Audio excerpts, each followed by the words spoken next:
capable, hein? Parfaitement. Mademoiselle Olga Niemski, et non pas Verneuil. Je vous accuse du meurtre de Rémi Lambert. Mais comme ma galanterie me pousse à favoriser le beau sexe et que vous êtes belle, je vais vous donner un conseil d'ami. Faites bien attention à tout ce que vous allez dire d'ici le mandat d'arrêt. Et vous êtes fou! Vous dites, monsieur? Je dis, vous êtes fou! Oh, laisse donc, Frédéric, ça recommence. Je n'ai rien de plus à dire que tout à l'heure. Ben, c'est pas comme moi j'en ai long à dire. Oui? Alors asseyez-vous, monsieur, dame, faites comme chez vous. Allez, allez!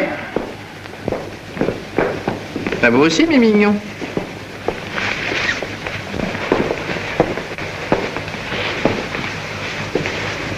Il est exact que mademoiselle Olga Niemski n'est pas entrée dans le bureau de son fiancé. C'est lui qui est venu la retrouver dans sa chambre. Elle savait à ce moment-là qu'il avait le diagramme entre ses mains et qu'elle serait percée à jour. Elle savait aussi que l'honnête homme qu'était Rémi Lambert, écœuré de sa perfidie, saurait étouffer son amour. Alors vous êtes vus, hein, honteusement chassés. Adieu, mon beau château. Ah, que de sourires perdus, que d'efforts inutiles. Et tout à coup, en voyant votre fiancé si tendre, si attentif à vos sourires, vous êtes souvenu du testament. Rien n'est perdu peut-être. Sous un vague prétexte, vous l'invitez à boire une coupe de champagne. Et c'est dans votre chambre qu'il avale le poison qui fera de vous une héritière indiscutable. C'est peut-être ingénieux, mais c'est faux. On a retrouvé la coupe empoisonnée dans son bureau. D'accord, mais c'est à ce moment-là qu'intervient le petit frère, le bon petit frère, le distingué médecin, qui avec mademoiselle Langer, en toilette, va analyser le contenu de la coupe fatale. Au départ, il n'y a rien dans la coupe de champagne. Il était facile de verser dans l'éprouvette quelques gouttes d'acide prussique. Vous exposerez vos ingénieuses théories à mon avocat. Voyez-vous, vous exposerez tout ça au juge d'instruction? Qu'est-ce que c'est? Qu'est-ce que c'est?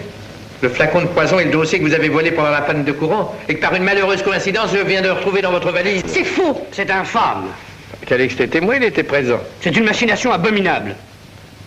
Il n'y a pas besoin de demander d'où elle vient. Je suis innocente, je le jure. Pourquoi ma sœur aurait-elle dérobé ce dossier qui lui appartient? Comme tout ce qui est ici, d'ailleurs. Oh!